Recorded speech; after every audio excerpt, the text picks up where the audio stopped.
Popular culture is heavily influenced by TV shows, and the sitcom Family Ties was no exception.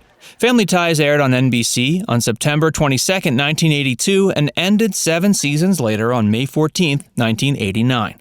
True to its name, Family Ties was beloved by family members of all ages. The show followed the Keaton family, which included 2 ex-hippie parents, Stephen and Elyse, and their 3 children, Alex, Mallory, and Jennifer. Later in the show, Stephen and Elyse give birth to a 4th child, Andrew, also known as Andy. What made the show so hilarious was that the role of child and parent was reversed. While the parents were liberal and hip, the children were conservative and old-fashioned. The creator of the show, David Goldberg, got the idea from the political shift from liberalism to conservatism between the 70s and 80s. Even though the parents and children are so different from one another, they still love each other deeply. However, the show was more than just a sitcom. Throughout its production, it won 5 Emmy Awards, 5 Young Artist Awards, and 1 Golden Globe Award. Furthermore, it was a rarity in its time. Sitcoms about nuclear families were popular between the 50s and 70s, but by the 80s they were dying out. David Goldberg's idea created a miniature renaissance in popular TV, and it embodied family values in a unique and funny way. Even though the show usually focused on its comedic side, the writers weren't afraid to get serious at times. Sometimes the actors showed the vulnerable sides of their characters as they dealt with issues like alcoholism and death. Many producers and directors agree that part of a good sitcom is knowing when to be serious. Audiences were impressed that the writers were able to touch on serious subjects without compromising the comedic integrity of the show. However, while many fans of Family Ties might think they know everything there is to know about the show, there are plenty of surprising secrets and behind-the-scene facts you probably haven't heard of. In today's video, we're going to take a look at 10 facts about Family Ties you didn't know. Make sure you stick around until the very end, where we'll reveal the real reason why the show was canceled. Before we get started, make sure to leave a like on this video, and don't forget to subscribe and click that notification bell so you can stay up to date with all our videos. Facts First presents the real reason Family Ties got canceled. The creator based the show on real life. The creator of the show, David Goldberg, got the idea for the show from his own life.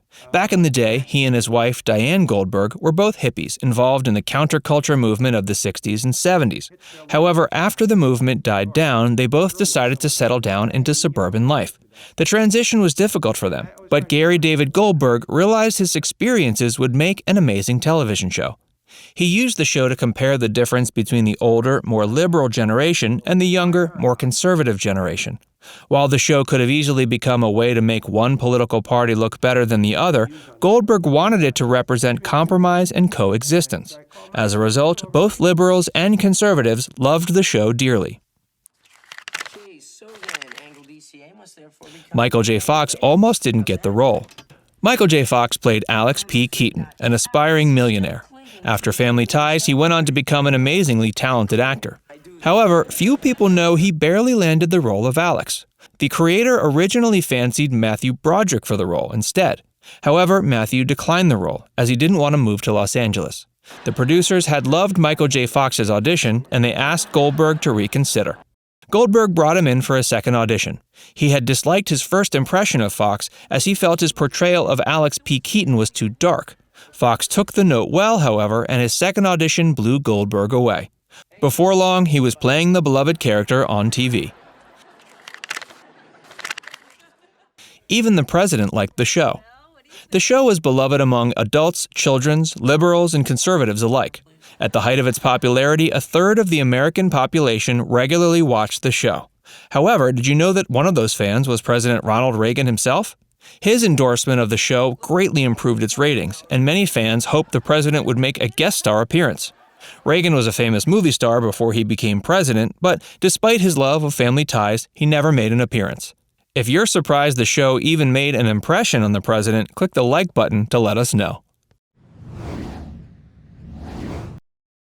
The show featured a young Tom Hanks. Today, Tom Hanks is one of the most well-known actors in the country. However, at the start of Family Ties, he was barely known at all. He had acted in a few films, but most of them turned out to be flops. However, he guest starred in Family Ties as Elyse Keaton's brother, Ned Donnelly, between 1983 and 84. It wasn't until '88 when he fully achieved stardom for his performance in Big. I'd like you foam photographs. Two of the show's co-stars married in real life. Tracy Pollan was introduced later in the show as Alex Keaton's love interest, Ellen Reed. When the actors first met, Tracy confessed she thought Michael was full of himself. After working together for some time, however, she realized she quite enjoyed his company. In an interview, Michael admitted he had a crush on Tracy from the moment he met her. The two only grew closer throughout the show, and on July 16, 1988, they got married. They had 4 children together and are still happily in love. It's amazing how much a television show can impact the actors' lives. Nick accidentally became a recurring character. Scott Valentine played the character Nick Moore, who was introduced as Mallory's boyfriend. At first, the writers only intended his character to appear for a short time. However, the producers thought he fit well with the cast, and audiences quickly fell in love with his character. As a result, he became a recurring character on the show. The producers even tried to create a spin-off series based on his character 3 different times, but they only ever got as far as a pilot. However, Scott Valentine had mixed feelings about the role. He admitted in an interview he felt he was paid too much, as his character often did little more than grunt. Michael J. Fox took desperate measures to get to work. During the first season of Family Ties, Michael J. Fox didn't own a car, meaning he didn't have any transportation to get to the set. He lived in Brentwood at the time, which was way too far to walk all the way to Hollywood. As we all know, desperate times call for desperate measures. To get to work on time, Michael often had to hitchhike to the set. Of course, his salary from Family Ties was enough that he could invest in a car for the second season. It's crazy to think about such humble origins from such a famous actor. Most of the cast members of Stand By Me appeared on Family Ties. The iconic coming-of-age film Stand By Me, which debuted in 1986, featured the main cast of 4 boys: Will Wheaton, Corey Feldman, River Phoenix, and Jerry O'Connell. However, that film isn't the only connection the actors had with one another. Every actor from the main cast, except for Jerry O'Connell, appeared in episodes of Family Ties at some point. Incidentally, they all acted in episodes focused on Jennifer's character. It's too bad Jerry O'Connell never made an appearance. We hope he didn't feel too left out. Michael J. Fox was a busy man. Michael J. Fox simultaneously filmed Family Ties and the movie Back to the Future. This talented actor worked so hard on both roles, he hardly got more than 3 hours of sleep a night. He would often work on both projects on the same day. Of course, his hard work ended up being well worth it in the end.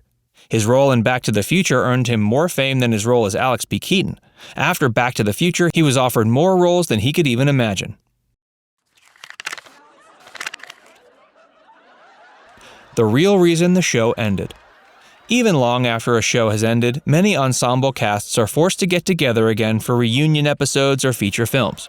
All of the actors who played the Keaton family came up with a clever plan to prevent a reunion from ever happening. They often joked that they wanted the show to end with the family dying in a plane crash. Of course, producers knew that would be a terrible idea, and they ended the show on a more wholesome note. The real reason the show ended was that the show's ratings dropped drastically after season 5. At one point, it was second place in TV ratings. However, NBC moved the time slot and audiences stopped watching. Sadly, the ratings dropped so low they had to cancel the show after the 7th season. Family Ties was a wonderfully hilarious and heartwarming sitcom. Were you more surprised to learn that Michael J. Fox married his co-star, or that Tom Hanks guest starred on the show? Let us know in the comments below, and don't forget to subscribe to Facts First for more.